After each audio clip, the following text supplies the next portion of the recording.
السلام علیکم ورحمۃ اللہ وبرکاتہ۔ الحمد للہ رب العالمین والصلاة والسلام علی خیر خلقہ محمد وآلہ وصحبہ اجمعین، اما بعد۔ قال النبی صلی اللہ علیہ وسلم: انما الشمس والقمر آیتان من آیات اللہ۔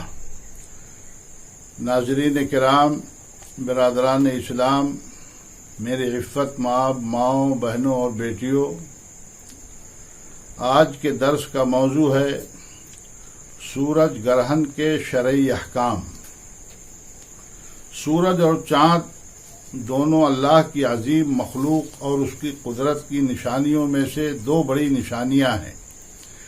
یہ دونوں اللہ کے حکم سے اپنی ذمہ داری انجام دے رہے ہیں اور دنیا میں روشنی بکھیرتے ہیں۔ ان دونوں کی عظمت کے سبب دنیا کے بہت سے نادانوں نے ان کو خدا سمجھ رکھا ہے اور ان کی عبادت بھی کرتے ہیں، اور وہ یہ بھول جاتے ہیں کہ اس کائنات کا خالق اور رب کوئی اور ذات ہے جس نے اپنی بے پناہ قدرت و طاقت سے سورج اور چاند جیسی عظیم مخلوقات کو پیدا فرمایا ہے۔ یہ دونوں عظیم مخلوق اللہ کے حکم کے تابع ہیں اور وہ اپنا کام اللہ کی مرضی سے انجام دیتے ہیں۔ اللہ تعالیٰ اپنی عظیم طاقت اور قدرت کا مظاہرہ کرتے ہوئے بسا اوقات اپنی ان دونوں عظیم مخلوقات کی خصوصیات و امتیازات کو چھین کر انہیں بے نور کر دیتا ہے اور ان کی روشنی و تابانی کو مات کر دیتا ہے یا سرے سے ختم کر دیتا ہے۔ اسی کو دنیا سورج گرہن یا چاند گرہن کہتی ہے۔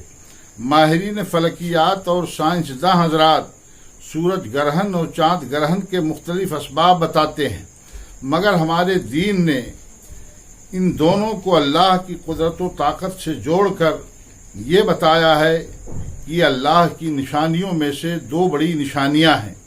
اللہ کی قدرت اتنی عظیم ہے کہ ان بڑی مخلوقات کو جب وہ چاہے بے نور کر دے اور ان کی روشنی کو ختم کر دے۔ قیامت کے وقت بھی اللہ تعالی سورج اور چاند اور ستاروں کو بے نور کر دے گا۔ ماہرین فلکیات کے مطابق 21 جون 2020 کو سورج گرہن لگنے والا ہے، جو اس سال کا پہلا اور بڑا سورج گرہن ہوگا۔ آج کے درس میں سورج گرہن کے تعلق سے شرعی احکام و ہدایات نہایت اختصار کے ساتھ ذکر کیے جا رہے ہیں تاکہ مسلمان ان پر عمل پیرا ہو سکیں۔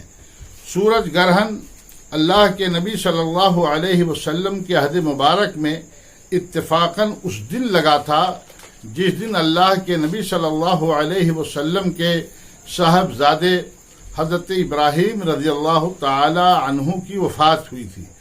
زمانے جاہلیت کے قدیم تصور کی بنا پر لوگوں نے سمجھ لیا کہ حضرت ابراہیم رضی اللہ تعالی عنہ کی موت کے غم میں سورج گہن آلود ہو گیا ہے۔ اللہ کے نبی صلی اللہ علیہ وسلم نے لوگوں کے اس خیال کی تردید فرمائی اور آپ نے ارشاد فرمایا کہ انما الشمس والقمر آیتان من آیات اللہ وَإِنَّهُمَا لَا يَنْكَسِفَانِ لِمَوْتِ أَحَدٍ مِّنَ النَّاسِ فَإِذَا رَأَيْتُمُوهَا فَادْعُوا اللَّهَ وَصَلُّوا حَتَّى تَنْكَشِفَا۔ سورج اور چاند اللہ کی نشانیوں میں سے دو نشانیاں ہیں۔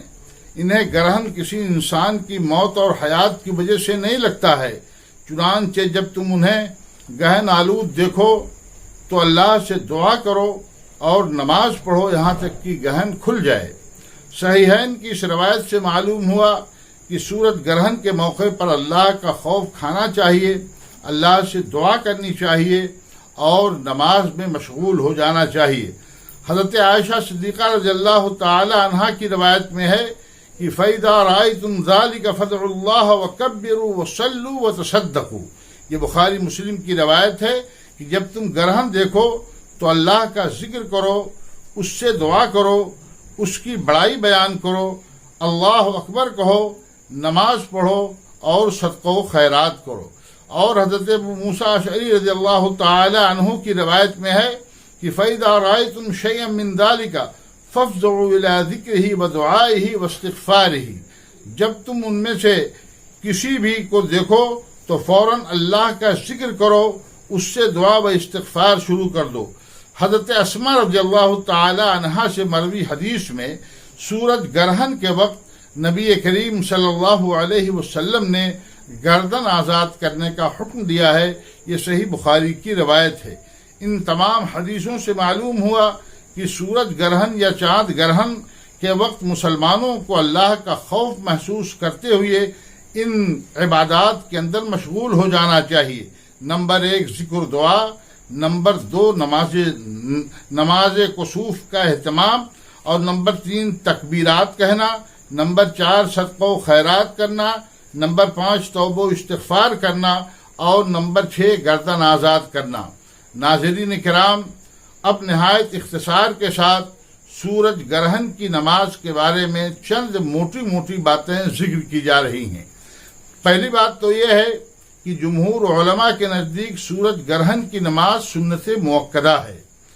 دوسری بات یہ ہے کہ سورج گرہن کی نماز کا اعلان کر کے مسلمانوں کو مسجد میں اکٹھا کیا جانا مسنون مستحب ہے، جہاں امام کی اقتداء میں باجماعت 2 رکعت نماز پڑھی جائے گی۔